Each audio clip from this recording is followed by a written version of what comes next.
Today, we're talking hurt, specifically church hurt. Let's do it.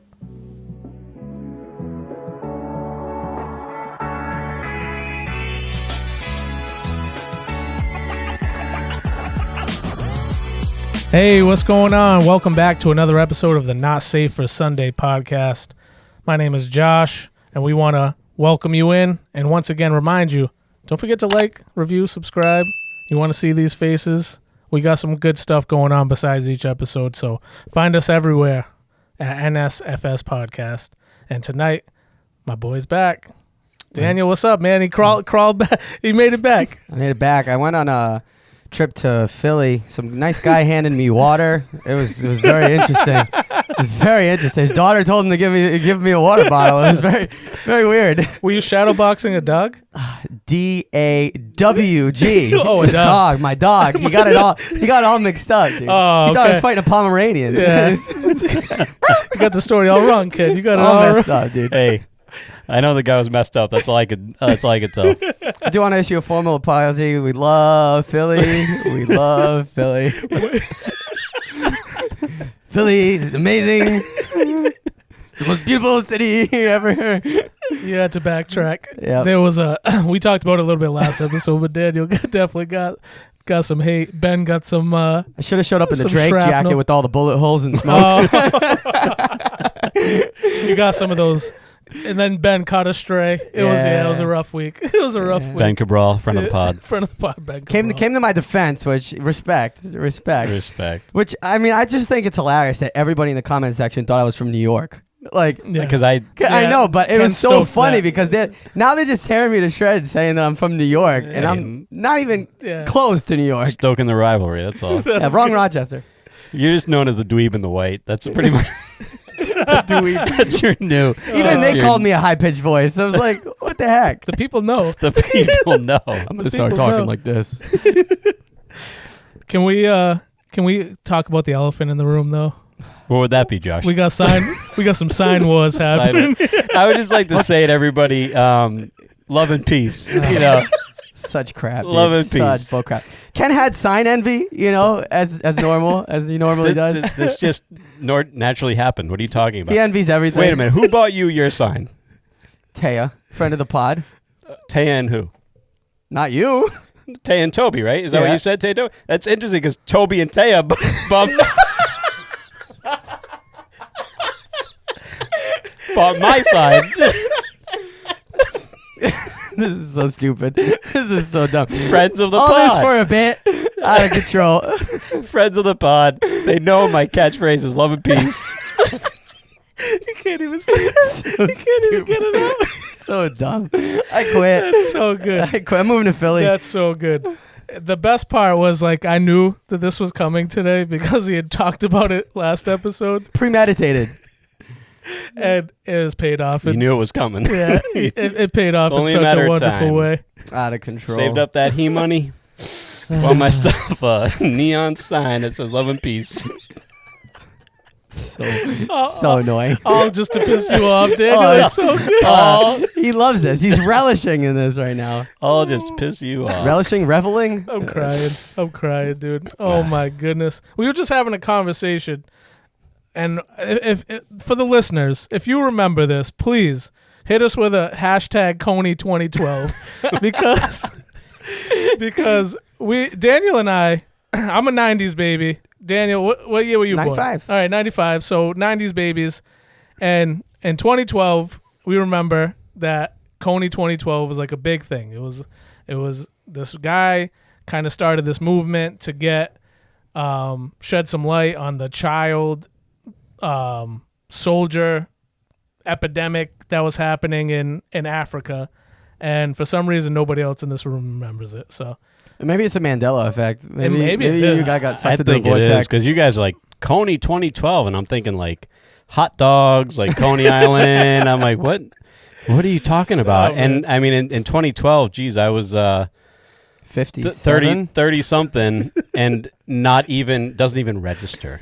does not That's even wild. register that That's this wild Coney to me. 2012 thing. Did he like come and go really quickly? I will promise you that I have no idea what it even meant. I just remember Coney 2012. I just remember the bracelets. I remember all the hype. Yeah, so Everything was Coney Was it 2012. like quick though? It Like, was like came it and go was- like in a it was- minute? It was quick Yeah, it was because I think so. It was the bracelet thing. Like it was these red bracelets that people could buy, and I think like part of the proceeds helped to get these kids out of that situation or whatever it was. But I think like this guy got really popular really quick. The guy that like had started this movement, and then he got caught jacking it in San Diego out in public. Wow. None of that story registers. We love at the all. good people of San Diego. We have to be clear. No, I don't know. I heard San Diego's kind of trash. Maybe. Yeah, catch the flag. Now it's your turn. I just heard it's trash. Yeah. I just heard it's garbage over there. I know maybe 2012 was just like overload because wasn't the world supposed to end in 2012 too? Yeah. Yeah. It was like the Mayan calendar. Yeah. The world was gonna end, and Yeah. like so maybe it was just overload. Maybe I was too concerned with the end of the world Yeah. to worry about Coney. The world's been ending a lot. Was it 2000? You had the great Y2K. Y2K. Oh Y2K. my Oh my gosh. goodness. Isn't that your email, dude? Y2K. Like Y2K or something like that? Not really, but yeah. It's something close, It's right? something close. Yeah, Y2K. It was like New Year's Eve, and everybody's freaking out. Like grocery stores are gonna close, supply chain's gonna be all messed up, computers aren't gonna work. And it's like New Year's Eve, and like Grace and I look at each other like. It's like 9 o'clock. I don't know. You think we should get like a gallon of water? Dude, friend of the pod. I guess I won't mention the name, but during the 2020 upheaval where everybody was buying toilet paper, went to the grocery store to buy a bunch of toilet paper. They go to put it up in their attic, and there was still toilet paper from Y2K up there in the attic. Oh my goodness! No way, dude. I did. I swear. Are you kidding me? I'll tell you the names later, but That's funny, That's dude. great. friend of the pod. That's Y2K, great. man. I remember that was like supposed to be like a big thing. Like the computers couldn't figure out how to roll the date over or something Yeah, like it was that. the dumbest thing Yeah, ever. and it was It like the all the dumbest thing computer ever. systems are gonna. That's shut why we down. have people on Social Security that's 250 years old. It was Y2K flub up, That's dude. That's what probably it what was. happened. The Yeah, number that's just what it is. carried over too many Yeah, times. that's what it is. That's why we have measles again. Yeah. You don't know though how many people bought like $10,000 worth of like MREs for that. Oh, I bet. Like I went bet. nuts. Have you ever thinking- tried one of those? No. Man, I tried one this Are they summer. It terrible? was not good. I Yeah. bet. Oh, it was not good at all. I can't imagine, dude. I do like the freeze dried candy craze that's You're going into on that? right now. I'm not Some into- of it's good. Yeah. Yeah, some of it's Never good. had it. You know what? I think I got a bad batch. Like I didn't. I think it was like in another language, so I didn't realize it was going to be spicy gummy worms. Oh, okay. Yeah, so it was like, yeah, not for me, dude. Okay. Was that like that chamoy that you Yeah. got? Oh, that's exactly Dude, what it Lena was. loves that. Oh, really? Mhm. Yeah, she can have the rest of my bag, dude. Because that was. I'm like, this is like stinging, and like not. Something come up on my TikTok. It was freeze dried pizza. That was yesterday, actually. Ooh. What's up with all the freeze I dried? don't Is this know. a It's new like thing? It's a new yeah, it's like thing. a new thing. I only heard about Freeze-dried. candy. Yeah, it's like a new thing. So what is it like supposed? Is there like a benefit? Is there like I don't even Is it just know. flavor? Is Just a different texture. It's just a different texture. So if you took like a Skittle, or let's say for example, instead of being like kind of hard and chewy, it's kind of like soft and puffy and like dry and crumbly? drier. Like Yeah. crumbly? So the flavor's there, but it's just a different texture. And I think- a pizza would do that too? I think it's nostalgia for the space food that they used to have. Oh, Okay. I think the they just Jetsons or something.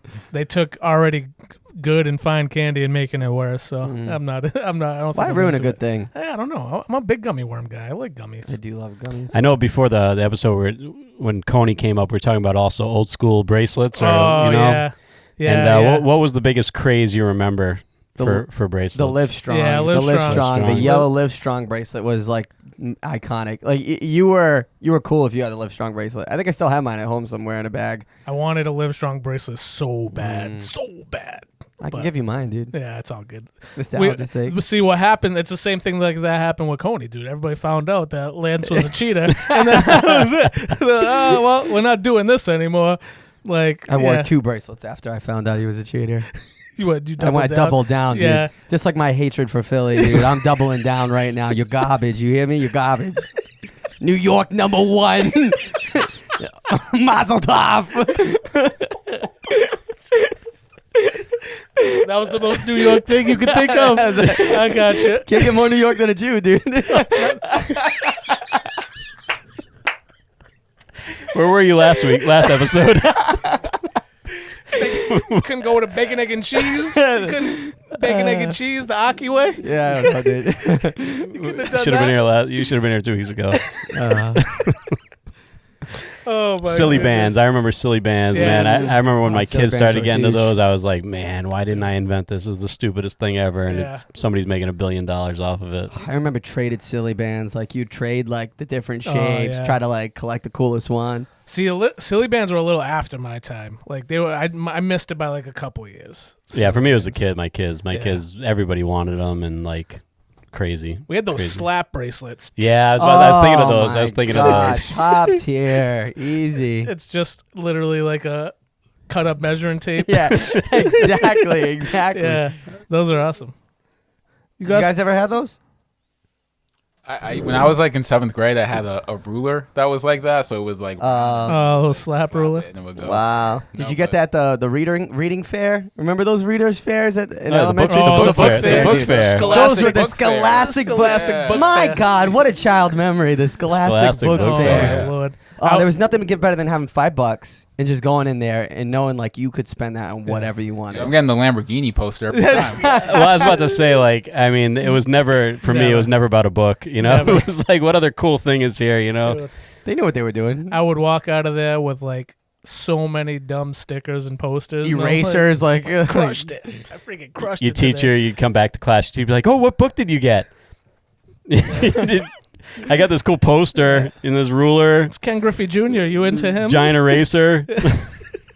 I got this novelty giant pencil. Yeah, my God, the thing's so thick. Like, Teacher would always have such a look of disappointment. you they'd be know? so pissed because the kids would all just be playing with the stuff in the middle of class. Yeah. It's like, Oh, put it in my your Lord. bags. Oh my lord. You brought up a great bracelet though that like unlocked these deep recessed memories I had in my brain. The WWJD bracelets, dude. WWJD. Oh my goodness. It wasn't much bigger than that for No, a while. those are that fire. was just huge. Those are fire. They need to bring those back. I agree.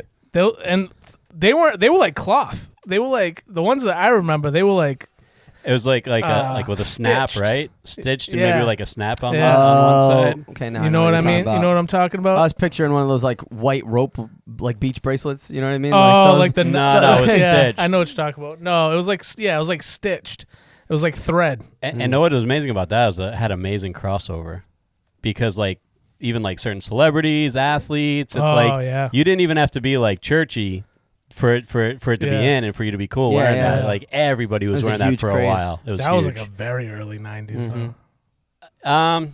I'd say like for me it was more like mid to late 90s, only Oh, because really? like I wasn't a Christian before then. I probably wouldn't have noticed, but as a Christian, as a young Christian too, that was just like that was it. You know, See, my mom would take me into this Christian bookstore.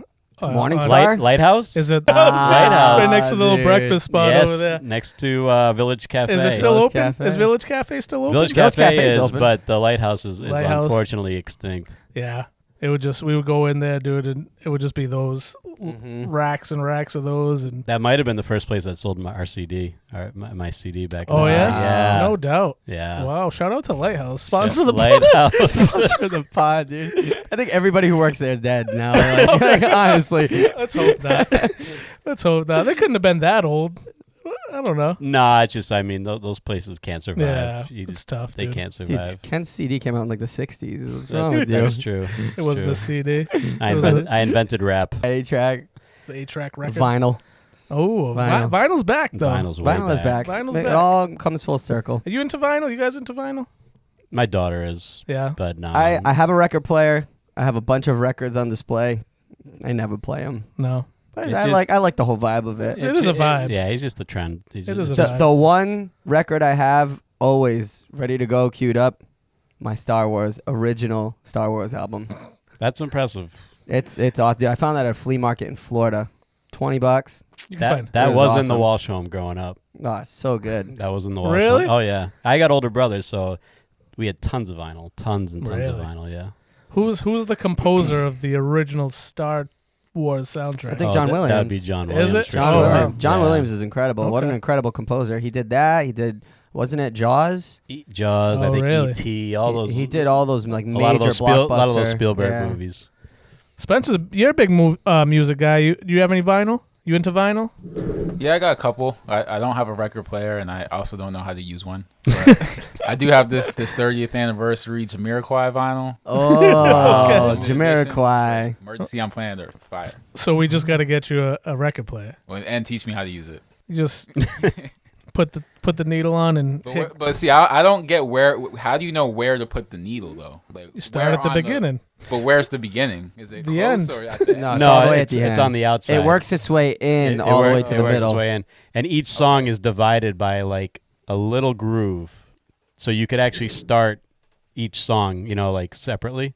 You might catch Like the tail end of could the last fast forward. song. You could but- fast forward just by picking the needle up and putting it in that groove of the next song. Oh, okay. That's good to know. So There you Gotta go. get you. Gotta get The you. A more record you know. player. I thought I wanted to be a DJ when I was younger, so my friend had turntables, dude. So that's all I know about vinyl is trying to scratch. Yeah, glow sticks. Sandstorm, dude. Yeah, a little Darude. Yeah, classic. well, you got the shirt, so Yeah, that's it. Yeah, man. you're looking a little sandstormy today. you're ready for a rave. I am ready. I'm always ready. We're gonna I woke up ready. do the lights, black lights. You'd Yeah. glow. You'd glow like a Christmas tree, It'd be dude. a good time. It'd be a good time. It would. This would been the shirt to wear. Like, did you ever play laser tag at Lasergate? Oh, Oh. Lasergate, Oh, so man. awesome. What a classic memory.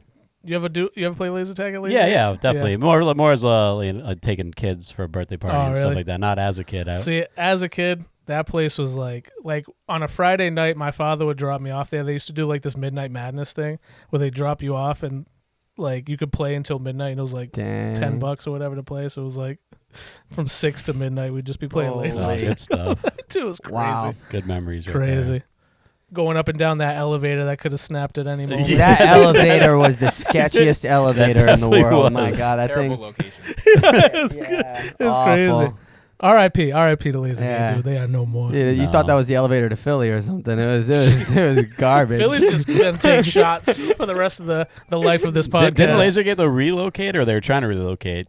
No, I think No, I think they're they done. RIP. Yeah, I think they're done. Okay. It's a I think storage they're done facility now, dude. Like every building that's Yeah, empty is yeah, turning yeah. into a It's either storage. apartments- I was like, how much crap do people own, dude? Why does there storage facilities Storage everywhere? going up everywhere. It's either Holy. apartment buildings or storage. Yeah, That's it. Yep. Everywhere. All the old schools, everything. Everything. Everything.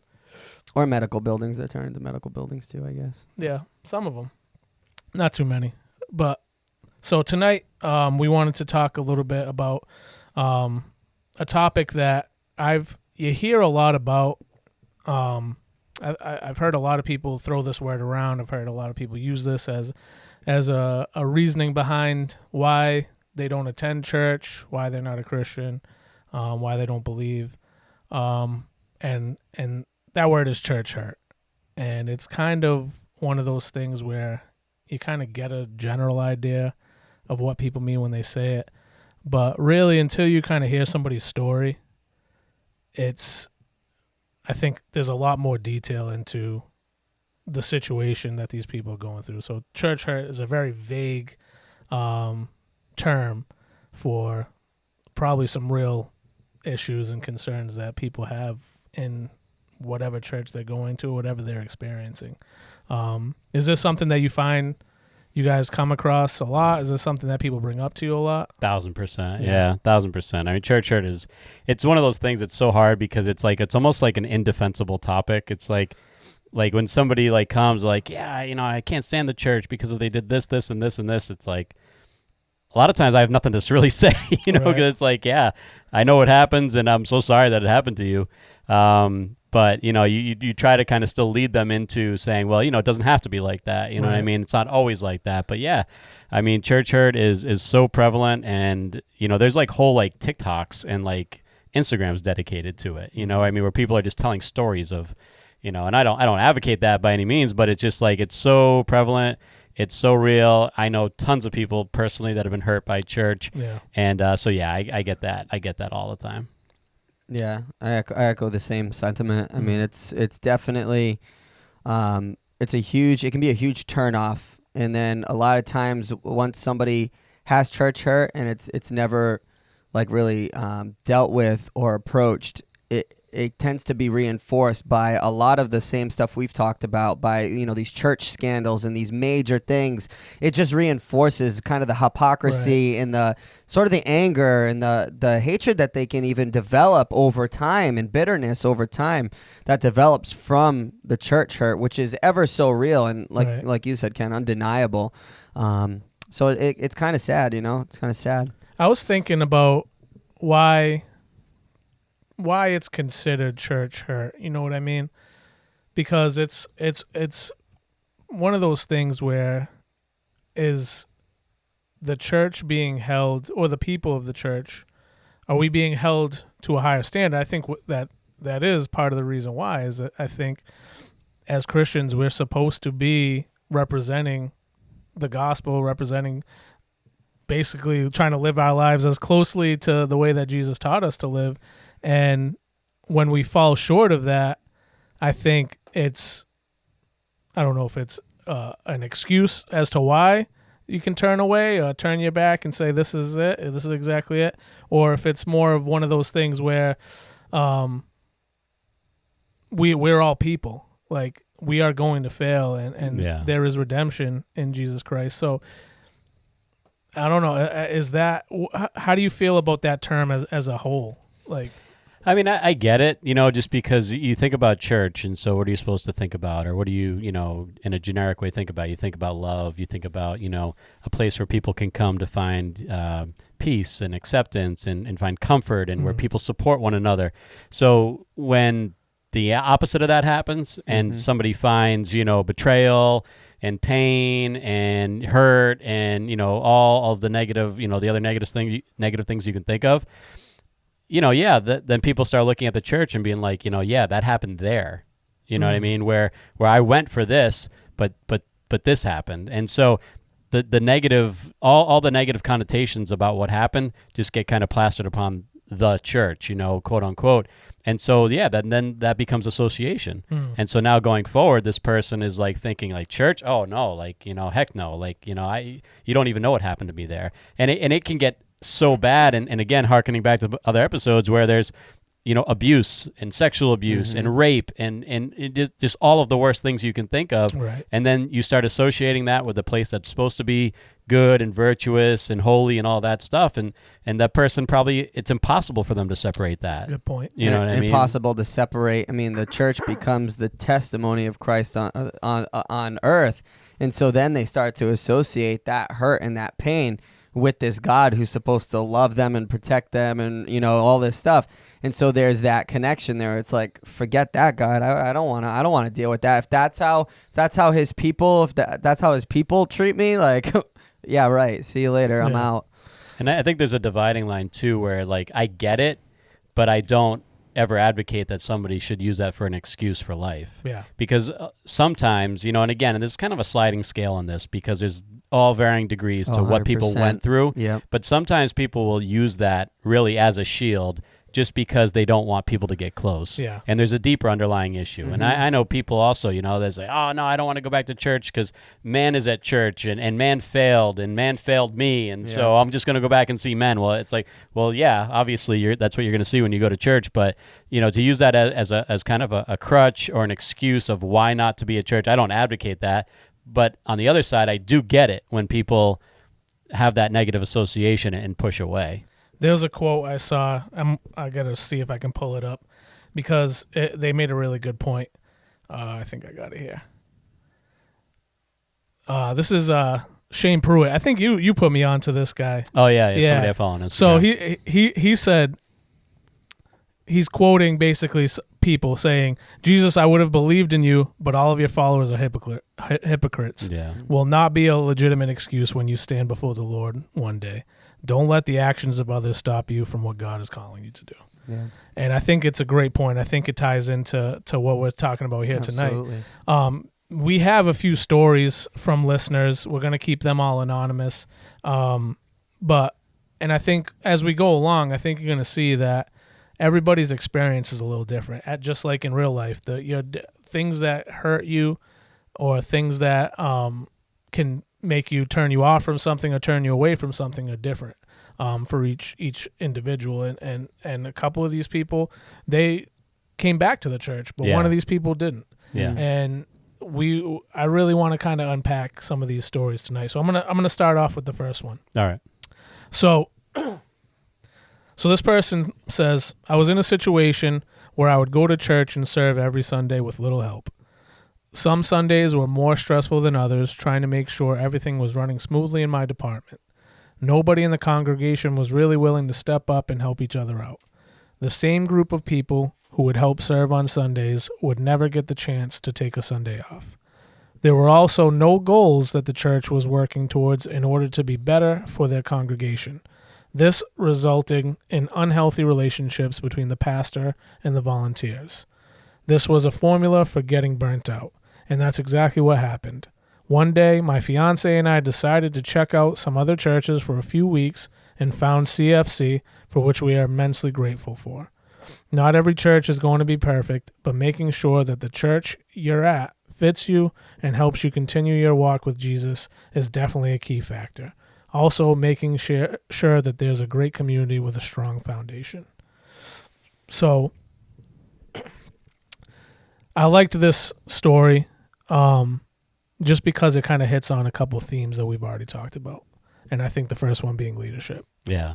You know what I mean? And that's the most common story I've ever heard when it comes to church hurt is people who serve and who are just, pushed to the limit and their identity, not necessarily because they wanted it to, but because of maybe poor leadership, their identity just gets pushed into this mold of, this is what you come to church for. You come and you do this. Yeah. And they get so burnt out, and it becomes less about, people. It becomes about task and project, and people lose their own self-worth and value so quickly, and you kind of it's that slow subtle shift, and you turn around one day and you're like, man, like I've been doing this for like 2-3 years, and I'm just tired, I'm burnt out. And so yeah, that's definitely the most common to me for church hurt is just that you're not valued, for really who you are. It's just for what you can do, Right. and you're taken for granted, and you're just kind of pushed into the serving role, and we depend on you. We need you. If you don't do this, what who else is going to do it, and how will this get done? And you're going to leave a vacancy in this department, and just so our identities get wrapped up into what we do instead of who we are, and it's just that classic story, and people definitely get hurt from that big time. I've seen this a lot in the churches that I've been to is it just always feels like it's the same people doing the serving. Yeah. It's like the same 5 people. They run youth group, they run the worship team, For sure. they run they'll preach every once in a while. They Stop run talking about me, dude. What's Easy, wrong with you? you're very common. It's the Daniel. There's a Daniel in every church. Let's put it that way. There's a Daniel in every church, but it's one of those things where it's like these few people are taking on this immense burden of making this church more than just a place where you go on Sunday just to hear the word. Yeah. You know what I mean? And that part is important to make it feel like a community and make it feel like home. But I think it takes a community to do that. Absolutely. It doesn't take 1 or 2 people all doing the same, every season running the same connect group or doing Wednesday night Awanas or whatever it is for kids. And it gets hard because how do you get other people involved that haven't been? And I think that is where it starts with the leadership. I think they see people from the top coming down to be involved, and that helps other people get involved. I could be completely off base, but that's my thought. Yeah. That's No, my I thought. said that comment in jest, but we really do have incredible people that step Oh, up and it's volunteer all the time in so many different ways. To have the church the size that we do and have the amount of volunteers that we do, and it's incredible. But I think a lot of that it goes back to some of the culture conversation, right? Culture being healthy allows people to really step in and then to serve and continue to be healthy because there's already that precedent's already set, and so it can carry through. And the more that you carry and police the culture the more people that are coming in and also absorbing this culture, becoming part of the culture, and then also protecting the culture. Now you have like a bunch of deputies basically protecting you're the sheriff, but you have a bunch of deputies who are also guarding and protecting the culture and keeping the unity. And it preserves the health, where it's like, at any moment we have a core value that's kind of like a back end core value, not necessarily one that we like plaster on walls anywhere, but as a leadership team, we have a value that says ready your replacement. Because at any time we realize that this work doesn't hinge on us, we don't build our kingdom. At any moment, God could call us elsewhere or call us home.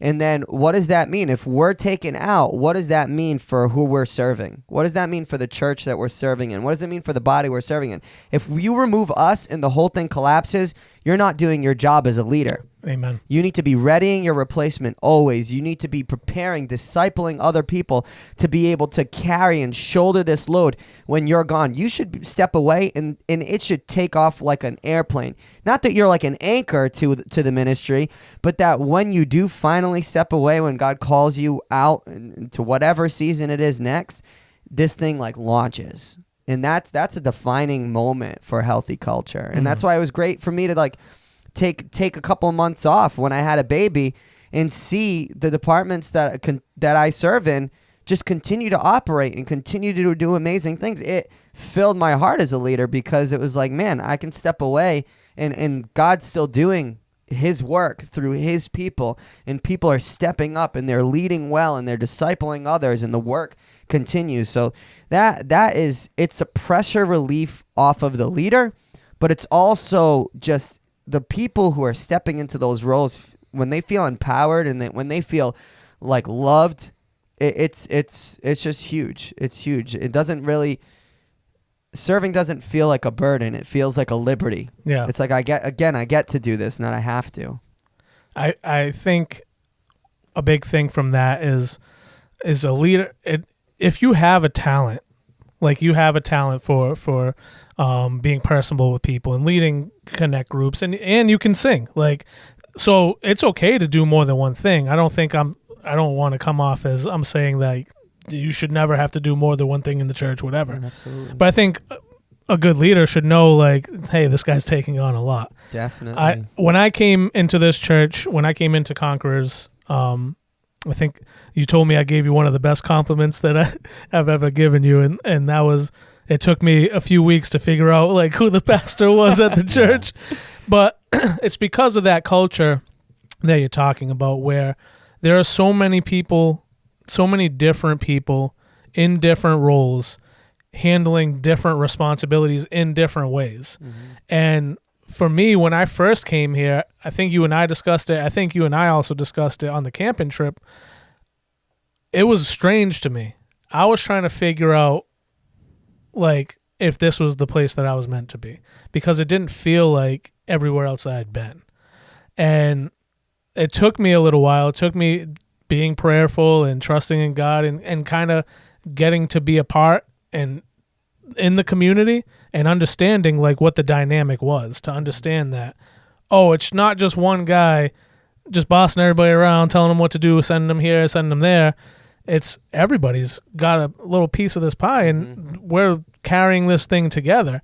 And it made me really want to jump right in and take part. And I think that's what a good culture can do, is make people want to take part in it. So this person that was going through these things where they felt that, oh, I have to do this, or maybe even being told I have to do this. Even being guilt tripped. Yeah, for sure. like that's tough. That's tough, because now you're almost saying this can't go on without you being a part of this. We're not going to be successful. And of course, as a believer, you want to do everything you can to give glory to God, to further his kingdom and everything. So to hear that and know, like, in your heart, like, I am drained, I am wiped out every Sunday. I got to come in here and do this. Sometimes I don't feel good. Like, sometimes I'm just not into it. Like, trust me, I get it. But I think the leadership has to know, like, that's not a system for success. Mm-hmm. Yeah, not every church hurt is caused by leadership, Yeah. a lot of it is, and not even like this like active intentional thing where they mean to hurt anybody. A lot of it's just born when leaders are insecure. So when there's insecurity at the top, there's going to be this this pressure for performance, because what are the people going to think? What are they going to say? If the song is not like this, the music's not like this, the message isn't like this, and we don't have everything that church has over there. So when you lead out of insecurity, you're going to put a lot of stress and pressure on those who are serving. And so you always are going to like really, if you have like a real key performer, somebody that you really know, every Sunday that they do this important work, and usually that's like more in worship and things like that. And, so you're going to put that pressure and stress, like, oh, you're going to be here, right? You're going to be here. It can turn into week after week after week after week after week. Meanwhile, this guy's family is suffering at home. There's problems at home, and then the insecurity of the leader passes on to the person, because they now don't want to disappoint the leader. They don't want to disappoint the pastor. So they're, neglecting some really important things they need to be addressing at home just to please this one pastor because of their insecurity. And it just snowballs from there. Yeah. And that's what you have. You get burnout. You get divorces happen in the church, infidelity. You get all these things that happen because an insecure leader, rather than allowing other people in and kind of lowering that standard of perfection, and dealing with their own insecurity, they just kind of pass it on to others, and it's that's a majority of church hurt, I would say, for sure. Yeah, I think secure leaders bring people in, bring people close, and build people up. That's a secure leader. Insecure leaders, it's like, they pick on their pocket people and then just put all, because it's their own kind of pride and like, this needs to continue. And like, CFC wasn't always healthy. We're not perfect by any means, because no church body is, but we've come a long way. And the reality of it is like, we came from a very, a small church where it's like, you're serving every week because you're the acoustic player, you're the keyboard player, you're the worship leader, you're the media guy. And so it's the story of many churches where people are locked into these positions and they serve every week. And then it's like, no matter what's going on in their lives, like you're serving and you're doing that because that's your job and that's your role. And I think there's a guilt that's associated with it, because we feel like we're serving God and he gave his all, he gave his life, so why should I stop? Like, this should be a sacrifice, this should be difficult, God is worthy of me. But I think in some ways, like, we can, that's a fine line between even abuse, when a leader is kind of pushing that. I was going to say, it's not just an internal feeling. No. That's a guilt trip that a lot of people get. Absolutely. Directly from a leader or a pastor. It's almost easy to look the other way, too. It's because Daniel sings real good on Sunday. He's helping butts get in the seats. I'm kind of going to do one of these and look the other way and act like I don't see it. If he really needs help, he'll come find me. Definitely. He knows where I'm at. You know what I mean? He'll come get me. But you guys make a great point, because I think it's an aspect of this that I didn't even think of, but maybe it's my naivety, but I would hope that people are not using God to manipulate others into doing their will. Yeah. You know what I mean? I think it happens. I think a lot of times it starts off innocent, but then kind of grows. You see that it works, and then you're like, oh, okay. It kind of grows, and then if you feed that beast, that's a culmination of pride and insecurity as a leader, and now you're just abusing people, and you're taking advantage of people, and you just kind of lost your way. If you're doing that, cut it out. Cut that crap out. Yeah. We don't need that. Well, you think about it, you can put it into other contexts too. It's like, is anything worth, whatever that prize is at the expense of your family? Yeah. Mm-hmm. You know what I mean? And so then you go to the church family. It's like, if Jesus said, I will build my church, and Paul says that the church is an organic building made up of human bricks. So Jesus is putting these bricks together, and so I'm pretty sure he's not going to build something that, where these bricks are all, cracked and messed up and out of place and mangled, crooked and overcooked and all that. So what's the problem? Yeah, where's the disconnect? Mm-hmm. So the foreman or the supervisor, is oftentimes to blame, because they are not, they're not preparing the bricks for Jesus to build the right way. Yeah. And so that's why I said out of insecurity or out of selfish ambition or pride. And I don't know that, like Daniel just said, I don't think it's, it starts out, that way. But, if you let these things run unchecked long enough, and as Daniel said, the mission and the goal at hand becomes more important than the people themselves, it's a recipe for disaster. It will fail every single time. I'll say good for this person for having good seed, like good roots in the word, to be able to stay within the church and find somewhere else to lay their foundation, lay their roots down, and continue to serve. So Absolutely. it's really good for them, because we'll get to a story in a little bit that it didn't work out that way. But let's get to the next story. All right, so this person, they said, I joined this church in September 2020 after being part of an amazing church family where I had such a deep relationship with Christ. At that time, I was serving on the tech team every Sunday, running the slides, and I was truly at a spiritual high. But then God called me to a new church where I would take on the entire tech side.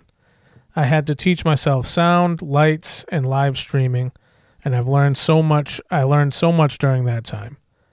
By September 2021, a year later, everyone around my age at the church had left. I was 19 at the time, and this left me mostly surrounded by 10-year-olds and people 40 and up. Looking back, I realized that I wasn't engaging with my old church family as much anymore. Eventually, I wasn't seeing or talking with them at all except for at camp, where we had all served together for years.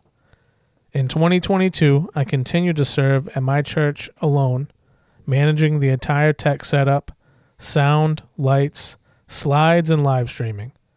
Every Sunday, plus midweek practices. I even had keys to the church so I could work on things during the week. I was good at it, and as a result, the tech became better and more efficient. When our piano player left, I had to step in, playing piano every Sunday, even though I was only familiar with chords. How could the church run without me? I couldn't take a break. I couldn't get sick. I had to push myself for the sake of the church. These were the lies I truly believed. I'm just going to jump in there and just say, like, this is wild to me. This story is wild to me, because it's like, where is the pastor? Where is the leadership? Where it's like, I'm this young guy, 19 years old, and it's like the whole weight of the church is on his shoulders. And it's like, what this does is it really starts to get into, it plays with our emotions, because we all have deficiencies no matter who we are. And so now you think about somebody who maybe just wants to be valued, who just wants to be told somebody's proud of them and they're doing a good job, and this kind of trip is laid on them. And so they'll remain under the weight of this burden until they break, literally break, because they probably, have like some issues too about it, wanting to be validated and wanting to feel important and wanting to feel like people are proud of them.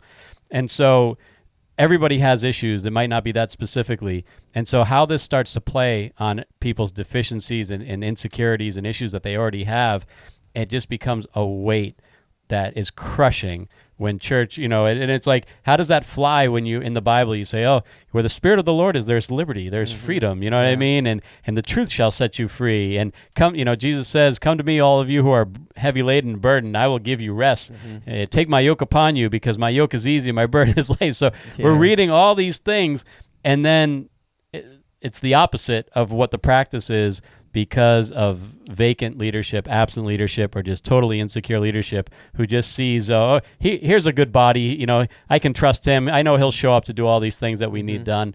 And it almost crushed him. It almost killed him. You take advantage of a good leader, right? And even to a fault where, this person, they even said they felt like God, but then God called me to a new church. So they felt like it wasn't like they said it wasn't anything like somebody put a burden on them. Like, God called him to a new church, and so he felt the need to move and follow God's call. So then to say, like, Why would God call me and then all of this stuff happen? Like, how many times have you heard that? Why would God call me to marry this person when all they're gonna do is mentally abuse me, treat me poorly, not treat my family right, not take care of us? Why would God allow this? Why would God allow this? And so you look at somebody like this who in good measure in good confidence felt like God was calling them, and then is doing counting tithes, playing piano at the same time as playing piano, changing the slides and doing the sound from the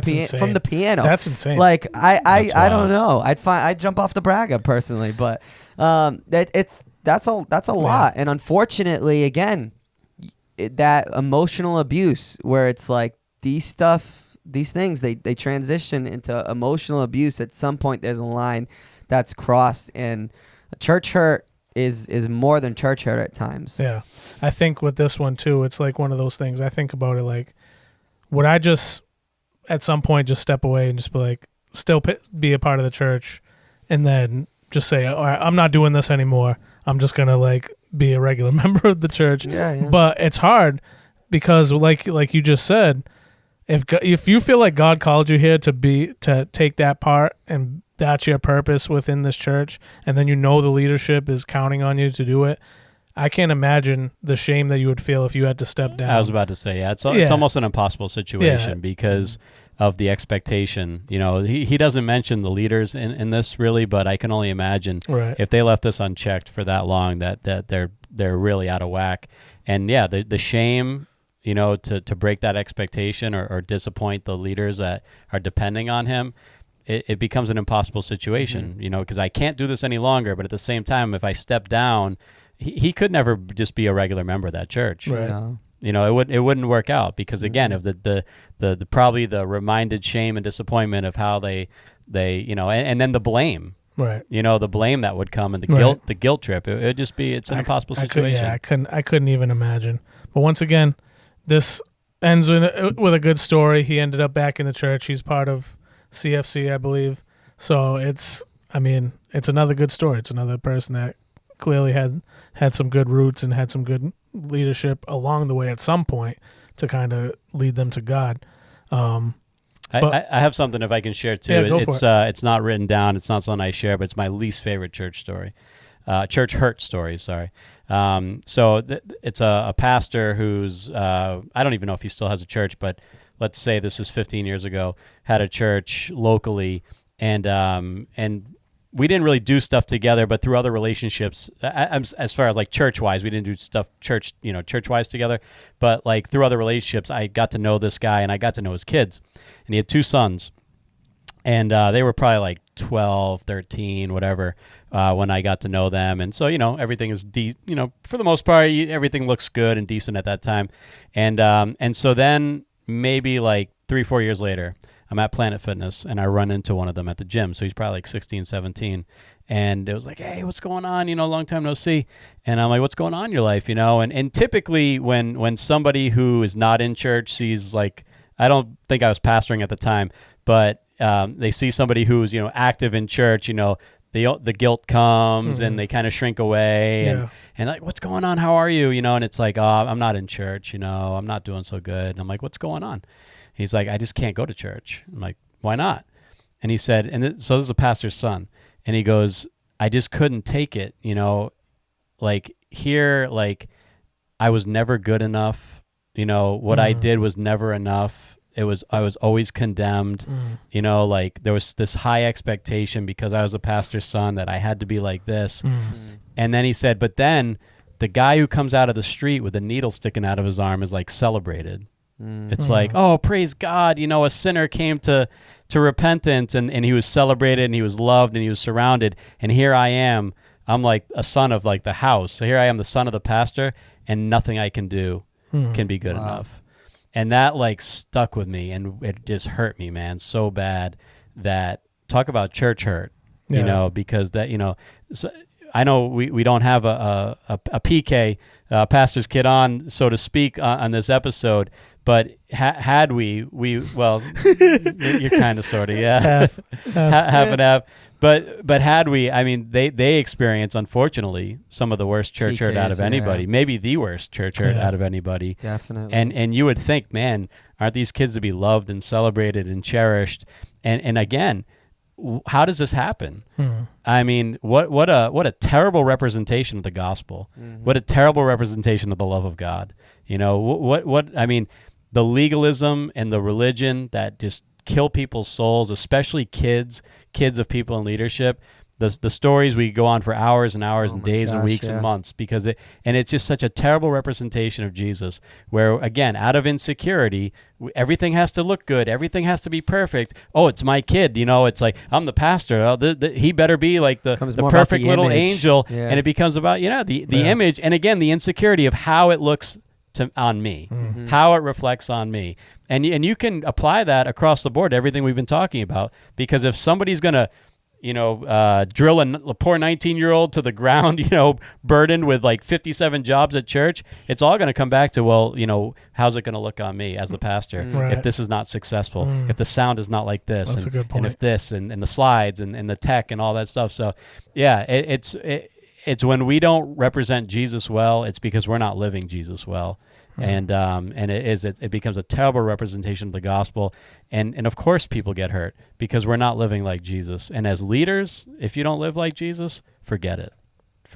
It's gonna be a ton of hurt. Yeah, that's a really good point. We should have a PK episode where we definitely that's one of my OG ideas. So we're definitely gonna do that.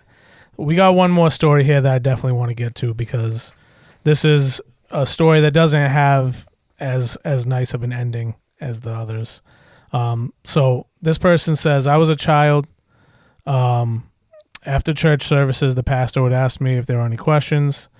Usually men would ask questions. This is a woman. Just so you know. It. In fact, there were only 2 women who would ever ask questions.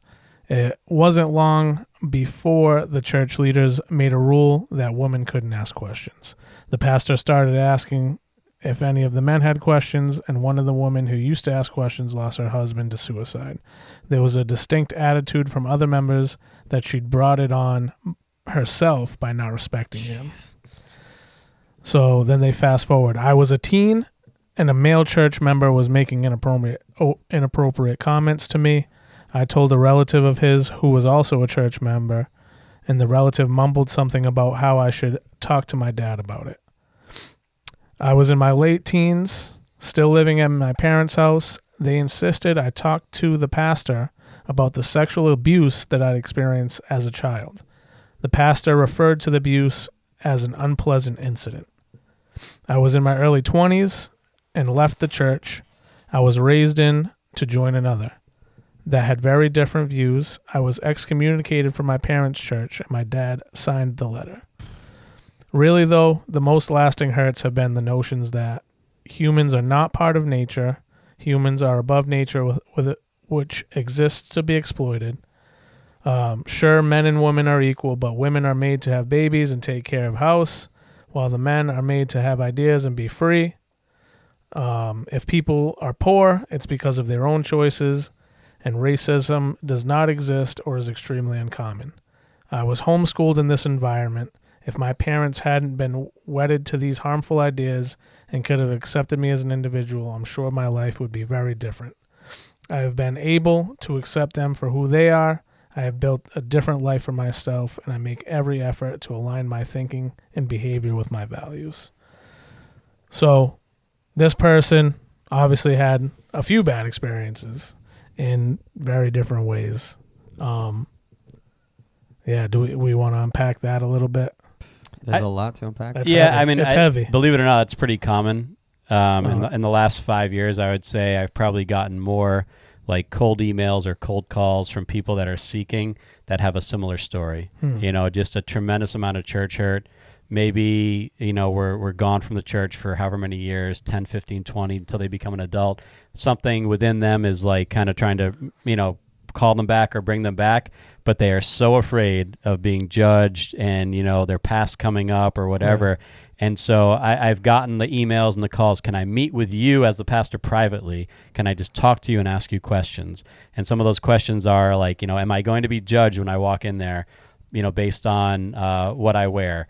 Are people going to grill me, like as a visitor? Like people are like deathly afraid that, are people going to grill me about my past and, try to kind of dig up and find out where I come from and who I am, what I wear, my living situation. And so, this is actually not totally uncommon, especially in the last 5 to 10 years where, the ugly head of religion has reared its head for so long and has done so much damage to, particularly young people, that again, where was the love of Jesus? Where was that? Who knows? But this is actually pretty common. Yeah, I can't imagine, like, kind of if you're being raised in this single-minded way that this person is basically describing, where, like, the things that they were upset about were the notions that they had. Like, they didn't feel valued this is a woman. I don't feel valued as a woman. I don't feel like I have value. Also had sexual abuse at some point in their life. So even more, you're feeling unvalued Sure. and unloved. And you're in a church where now your opinion or you can't ask questions you're not being valued there. So how can I even feel like somebody cares about me and love me? You're preaching this every week, but you're not living it. You're not showing it to me as an individual. So I can see how easily that can turn somebody and make them go right out that door and never come back. That's a lot to carry around. Well, it's the legalism and living by the law. It seems like the church that they came from was a very kind of more legalistic church and law-bound church, to even have an excommunication letter handed to her and, her dad signed it. Again, that just reinforces the notion that image is higher than relationship, that, as a father, you should be building up your daughter, and you should be you should be discipling them. But again, in an environment where I think you see this a lot in, I guess I really shouldn't drop names of specific churches, but you see no. you see this. Yeah, go for it. You see this a lot in, I'm that guy though. You but pissed off Philly. You could piss off. No, you see this a lot in typically like minority, like Pentecostal churches, like Spanish Pentecostal, Brazilian Pentecostal. Even like my parents grew up in a Portuguese Pentecostal church. Mm-hmm. My mom had to wear like long skirts. When my parents got married, you could not listen to secular music, so there was no dancing at their wedding. Mm-hmm. Dancing was not allowed. You couldn't go to the movies. Spencer's shaking his head in there. Yeah, you couldn't. Why are you shaking your head, Spence? No, that was the case for my father-in-law. Oh, wow. Most people. In his family. Yeah, absolutely. Oh, you said that, right? That was the first time he danced. Was that your wedding? Was that right? Yeah. Wow. Yeah, I remember you saying that. Some of his siblings did not dance. Wow. Yeah, and my parents didn't get a first dance. Mm. We threw them a 25th anniversary party 25 years later, and they finally had their first dance at the 25th anniversary party. We kind of just sprung it on them. But, there was a lot that they grew up in that was super, super heavy legalistic. And, my mom's carried that throughout the years. Even a lot of it about reinforcing, like, speaking in tongues, how, you needed to speak in tongues. If you didn't speak in tongues, you were kind of like lesser than, or like you weren't, like, if you spoke in tongues, you were like at the pinnacle of your spiritual walk. And that's like stuff that's been carried over for a long time. So a lot of these kind of like legalistic churches, not to say that a church hurt cannot happen in a more I guess free or liberal grace. church, like I don't know, like, but you see a lot of it stem from this, where it's like image in religion or the law versus prioritizing the person and over relationship, and really living as Christ commanded us to live, and loving one another. So it I feel for this person. I understand why they walked away. Again, to reiterate kind of Kent's comment from earlier, it unfortunately we're the church is filled with imperfect people and imperfect Right. leaders, and to put our faith in people who are ultimately fallible, and I guarantee you will fail you and disappoint you 10 times out of 10. No matter who they are, they're going to disappoint you at some point. Josh, Ken's going to disappoint you at some point. Like, I'm going to disappoint you. I probably already have 1,000,001 times. So it is what it is. Like, but we disappoint each other all the time. We fail all the time. That's just who we are. And so it's understanding, like, separating God from his people, you know, a perfect God from his imperfect people. And It's a hard thing to do if you don't know God. 100%. It's a hard thing to do if you don't know God. Yeah. And you just, and also too, I mean, you have to see the whole point of Jesus coming was to reconcile a broken world back to the Father, you know, and so that's the grace, Right. you know what I mean? He came to his own, but his own rejected him, Right. you know, and so we have this grace, this incredible grace that's afforded to everybody, and yet still on the cross when he only gave himself, they still mocked, they scorned, and of course, you know, he said, Father, forgive them, for they know not what they're doing. So the fact that churches could be, you know, absent of grace, just, it boggles my mind. And for Deb, I'm really sorry about your church hurt, but I'm glad that you've been willing to talk about it because it's given us a lot of material. Sure so has. Thank you. So- Thank Well, you for that. even like, I think I remember you telling a story, and I forget what exactly it was, but you told a story about somebody who finally brought themselves to confess their sin or confess their sin to a I pastor, was thinking about that today, too. and the pastor just turned them away, rejected them. Totally rejected him. you That's know. crazy. It's like this Totally person rejected him. finally worked up the courage to confront their sin, to repent of their sin, to seek counsel from a leader, somebody that they respected, and their pastor. And the pastor said, "Turn and get out of here." Imagine like, that. Take That's take too much. yourself. That's too much. You're not welcome. Take man. yourself and go. It's like, what Wow. does that reinforce Wow. in you as a believer of who God is? You know, if the person that he's called to lead and shepherd his flock, if that's what that means, like, I want no part of it. And so Right. it's easy to see people walk away.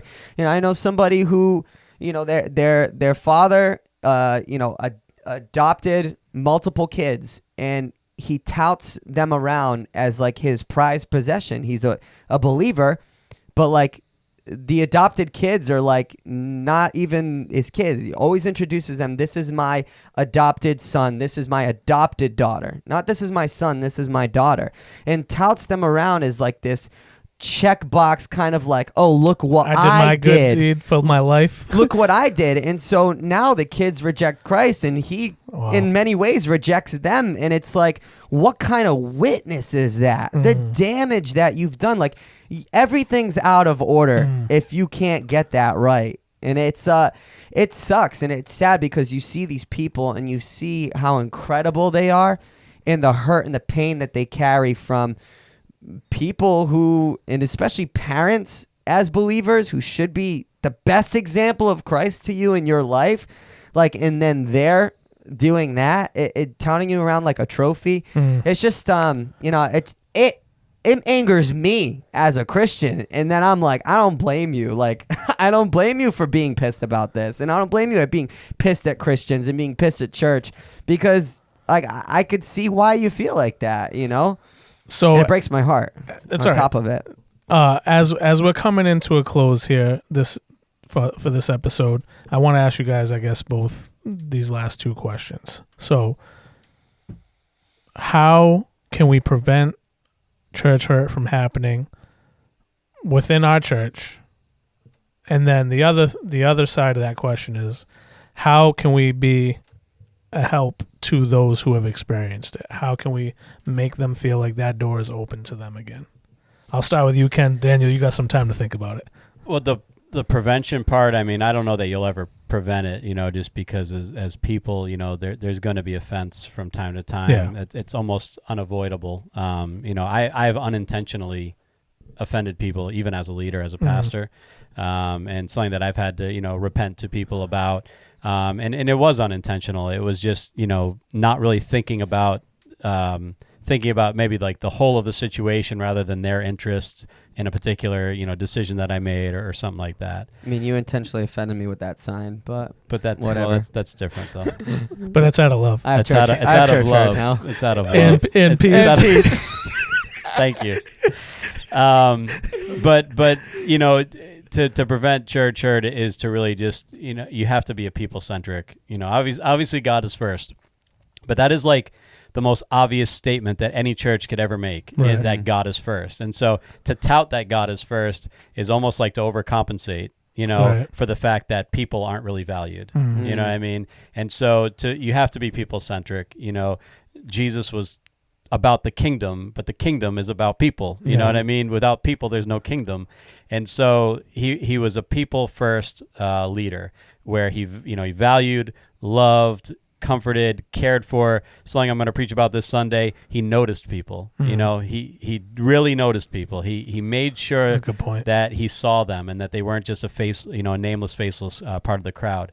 And so to be to be people centric, but also to be honest. Because as leaders too, as I said, we're going to fail too, and you need to own that. You need to be open, and so you need to be the best model of repentance and the best model of humbling yourself. And if the leader is just always like, has this unreachable standard and they're almost like not even human, it's, how are the people going to learn, what grace is, how they're going to learn what repentance is and what reconciliation is if they don't first model it. So you have to be honest, you have to be really truthful, not avoid difficult subjects, and address things that happen.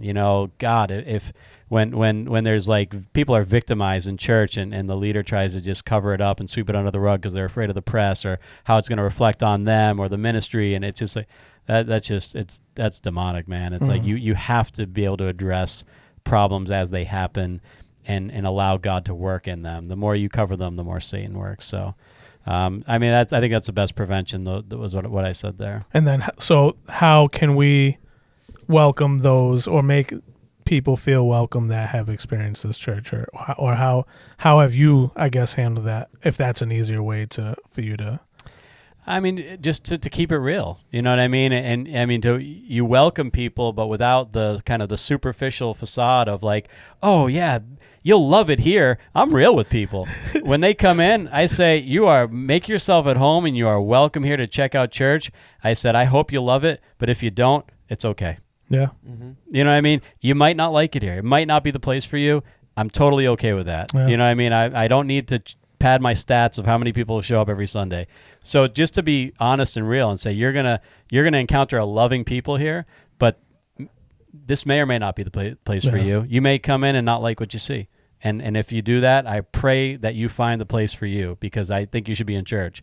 But just really being honest, but then also just a ton of grace and trying to understand where people came from and really minister to that in the way that you love them. You know what I mean? Because that's what people are really seeking, is they're seeking the reconciliation story, and they're very on edge and cautious about leaders and pastors and churches if they've come from a really negative experience. Right. And so really just to reassure them and comfort them that it's okay to say what they need to say. It's okay to express what they need to express.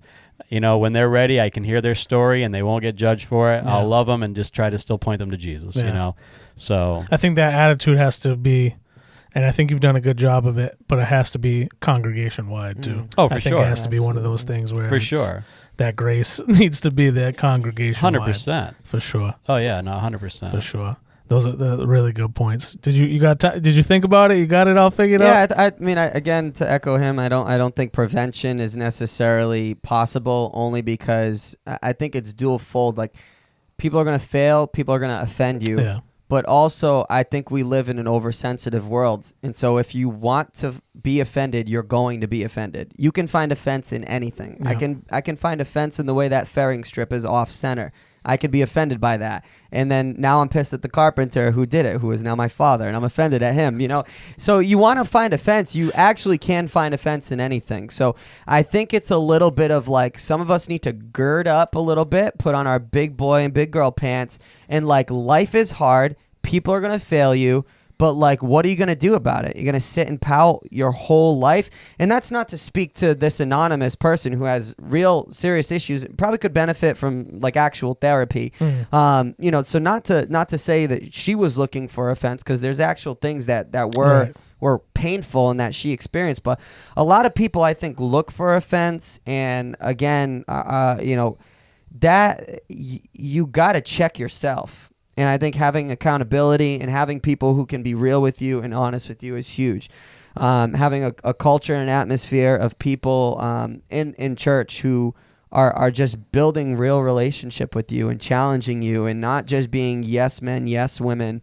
I think that's huge. But I mean, to prevent church hurt, it's not possible. But I think how you mitigate it the most is definitely just by setting a healthy standard across the board, echoing that. And then the second question was, how do you make the people that have experienced this church hurt feel like that door is still open for them and that they are welcome within the church? Yeah, I think we know a lot of people who have experienced church hurt, and there's some who have come back to church, like the first two testimonies, and there's some, like the third, who haven't. And I know for the person and the people that are in my mind that have church hurt that have not come back, I just think about how much more important the responsibility is on me as a believer and a role model to them, to just be real, to be authentic, real authentic, to model my life after Christ. And that when I'm with them, I'm not just like another one who's worried about my image as a Christian,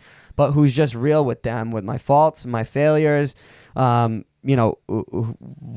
goes on in my life, like not just putting a shine on everything, because I think people who have been experienced church hurt, they just want to see like real authenticity. They're sick of the fake, they're sick of the facade, they're sick of the image, image thing.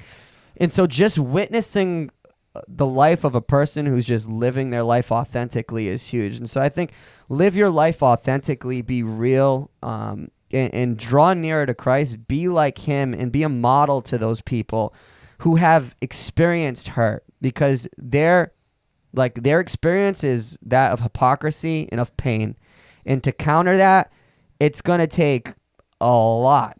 But I think just continue being a steady constant example, no matter what. Just be steady, be constant, be authentic, keep grounding your faith in Christ, and just be there for them. And that, don't be there for them with the idea that, I want to get them to church. Just be there for them. Church, all of that is secondary to prioritizing them as a person. They've already been used as a pawn on a chessboard. Just love them. Love them like Jesus loves them. And let Jesus do the work. And pray for them. Pray for them. Pray for them. Intercede on their behalf. Pray that the Holy Spirit does a work that you cannot do, and that he reinforces the good notions of good testimony of believers that they experience, that God would bring more believers, more authentic and real believers into their life. Never neglect the power of prayer, because the Holy Spirit is active and he's working in their lives. And you may be the only one person praying for them. So pray for them by name and pray for them consistently. That's a really good point. I think that's a part that it doesn't get thought about that much. I think when believers think, I got to get this person back in the church, it is that full frontal attack. Like, I need to lay it on thick. And those people that are going through that hurt, that's the last thing they want. Yeah. They just want to see, if you just live your life authentically and you find yourself around them and just live authentically, like, God's going to work. He's going to move. And I'll challenge those of you that have had church hurt in the past. If you're not in a church, I mean, come on down to Reed Road. Come spend a Sunday with us. Put your toe back in the water. See what it's like, and just see that just because you got hurt somewhere else, that doesn't mean that there aren't people that care about you, that aren't people that love you. That doesn't mean that God doesn't love you, and that Jesus didn't die for you, because he did. He died for all of us. So, in the booth, do you guys have any last words? Just pray for your pastors. I think that's an important key. I think that, the further we go down this walk, it's important to have pastors that stay accountable. And if they can stay accountable and and trust that if something were to veer off track, they would be the first ones to tell you that they were wrong and did the wrong thing. I think that just goes a long way. And that belief there as a Christian, practicing Christian in church and these small groups on a weekly basis, it just helps your faith that much more. Thanks, stuff. Jake. Good stuff, Jake. Good boy. Spence, nothing? I would just double down on something that Ken said that I thought kind of like flew under the radar, but was really good. But that Jesus knows what it is to be, like have church hurt, like in the ultimate way, and that that he, I think, is grieved by everybody who's listening. Your church hurt too, and he knows what that is. And, That's right. You could turn to Jesus and just know who Jesus really is, and that hurt that came wasn't from him, but that was from people. Yeah. And Jesus knows what that is. That's good. That's good stuff. Our bench is deep, dude. we got a good squad here. I miss Johnny, but we got a good Johnny's squad out here. buying a boat today. Buying a boat? Yep. He knows it's a money pit, right? It's a small boat. It's About another 1,000. It's just to go on the lake fishing. Go fishing? Yeah. All right. It's a little fishing skiff. When I move in, fishing, loving every day. when I have to move in, he can take me fishing. It's very biblical to go fishing. Yeah, it is. He's being being very spiritual by going out and buying a boat. Does he have a fish? Does he fish Oh often? yeah, no, he loves Oh, yeah? fishing. Yeah, it's his thing. Last summer, dude, he shows up to my house and this little inflatable, like he's out there. You got the raft? He's he's pumping this boat. Inflatable with a wood, like a plywood deck, a battery, electric motor off Amazon, and he was Really? Dude, I was proud of him. On your little pond next to your Yeah, house? dude, it took him about an hour and a half to finally get set up. By the time he finally got on the water, I think it got pitch black. And then they're out there. It was him and Veronica. They were out there for quite a while. Wow. My wife's like, should we check on them? Like, should we make sure they're okay? I'm like, they're grown adults. Like, they got this figured out. Like, He's the bass I master. don't need to be daddy going out in the pond checking on my You kids. okay Like, out there? I made some s'mores. what if the boat popped? Like, what if they sank? We wouldn't hear them. So, they know can how to swim. Like, They can I think swim? the pond's like 4 feet deep. Oh like, my hey, come goodness. on, You just stand up? come on, just stand up. Oh my So Johnny goodness. Digital will be back next time, but yeah, With a boat. with We're going to cut with a a- Captain Digital. with a boat. Captain Digital. Captain Digital. We'll have to see what he named it. Oh, that's it. Oh, We'll have I'm to see what looking he forward named to it. that. Yeah, I'm not sure. The so. SS something. What is That's it? Gotta come up with a creative name. I don't know. We'll see what he comes up The with. new nickname is Captain Digital, though. Yeah, I do like that. For sure. I do like that. The evolution of John's nickname That's is great. fantastic. All right, guys. Love you guys in the booth. I love these guys out here, and we all love you. So Peace and love. Love and peace. Peace and love. Love and peace. No, we got to take a poll. Peace or love? Peace and love, or No, love or we peace? need to print some rubber wristbands with love and peace and peace and That's love. it. Oh yeah. Now Reversible. you're talking. Oh, remember the reversible Reversible. wristbands? Yes. Oh, yes, yeah, we yes. do a Now you're reversible. talking. We're gonna do our own take on the wristband craze. Yeah, let's do it. All right, mute his mic. Love and peace. We out. Peace and love. Later.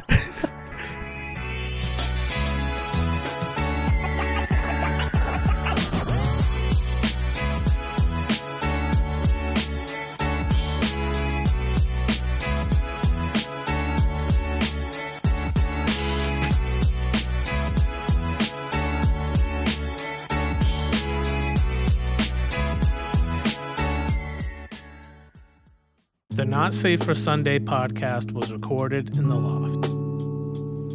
You can find us on social media at NSFS Podcast. Audio editing by Spencer Barrowman.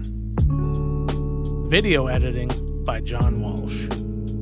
If you'd like to join us for a Sunday service, you can find us at Conquerors for Christ Church, located at 972 Reed Road in North Dartmouth, Massachusetts.